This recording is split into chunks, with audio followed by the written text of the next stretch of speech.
What up? It is ELB for Way of the Warrior, UFC 144 over the weekend, live from Japan. It was a crazy, crazy night, and I apologize for not getting picks out, but it doesn't matter. I would have been totally wrong on most of them anyway. I think I went 3 for 4, and I did not get this one right. Benson Henderson and Frankie Edgar, what an absolute war, but I've always said, if you want to be the champ, you got to beat the champ, and I think that Benson did enough to beat Frankie Edgar. He clearly won round 2 with that wicked head kick that made Frankie's head twirl around like he was a bobblehead, and then won 3, and then won 4. I think Frankie won 5. I think you can make that argument, and I think Frankie won 1. So 1 and 5 versus 2, 3, and 4.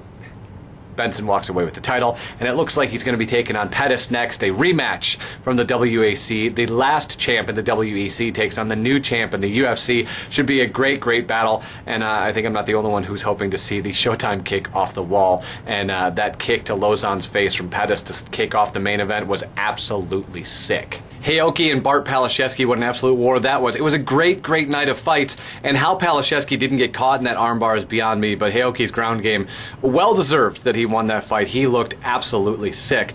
Congo and Mark Hunt, as we promised you, another war to settle the score, so to speak, although didn't look like Czech Congo showed up for this one. Mark Hunt came out and absolutely decimated him, walks away with a TKO victory, and here's the interesting thing. Do I think Mark Hunt's going to be a title contender? No, I don't think that, but what I do think is he clearly makes a better gatekeeper than Czech Congo, and if you don't want to see Mark Hunt and Matt Mitrione fight, I don't know what's wrong with you. I'd like to see him fight Roy Nelson. There's a lot of great fights in that heavyweight division for Mark Hunt, especially a Mark Hunt who was on a 3-fight win streak. Here's a guy that Dana White tried to pay to leave. Here's a whole bunch of money. Get out of here. And he said, nah, let me hang out and see if I can fight my way onto the UFC.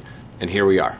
Great fight on Saturday night between Mark Hunt and Czech Congo. This is Murphy J Dog. You can find him on Twitter at Murphy J Dog. He likes to tweet things, and I think one of the questions he asked over the weekend was, why is Rampage still fighting? That was a terrible fight. Love the slam in the middle of the second, but neither he nor Bate are really impressed. And I'm a little sad that Ken Evans, you can find him on Twitter at @TheKenEvans, was very Nostradamus in his prognostication that that was going to be the least exciting fight of the night, because that's exactly what it was. And leaves you wondering, what's left for Rampage? Other than perhaps Gears of War 4. And was there a more manic fight to watch on Saturday night than Okami and Bosch? Because Okami's throwing these crazy straight punches that when he hits Tim Bosch, he's not actually there. Like, he punches them, but then he would, like, totally disappear. And Bosch is like, well, how do I punch you?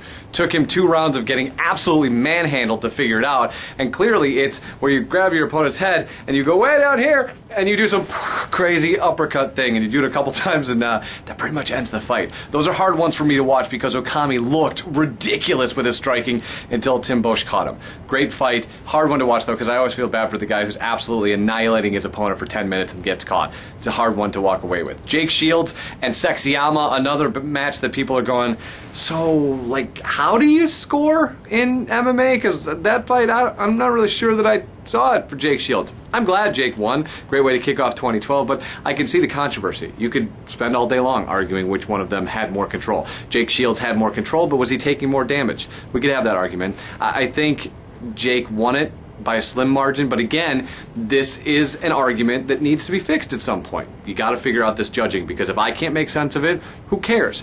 If 90% of the fighters in the UFC can't make sense of it, you probably got an issue. Just saying. Friday, 6 o'clock, we will be back with everything that's going on FX this weekend. Plus, I promise you I'll have picks for this weekend. I promise, I promise, I promise.